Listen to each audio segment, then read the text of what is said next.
देखने में तो एकदम नॉर्मल टॉयज की तरह ही लग रहा है और आप सोच रहे होंगे कि इसमें ऐसा क्या खास है।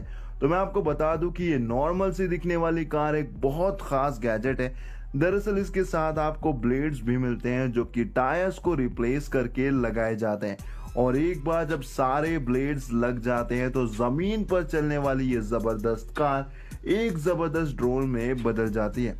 इसे आप इसके रिमोट से आराम से कंट्रोल करके उड़ा सकते हैं। इसमें नीचे की तरफ बैटरी पैनल लगा होता है और साथ ही साथ आपको इसमें रेड और ब्लू कलर की एलईडी लाइट भी मिल जाती है जो इसकी सुंदरता में चार चांद लगा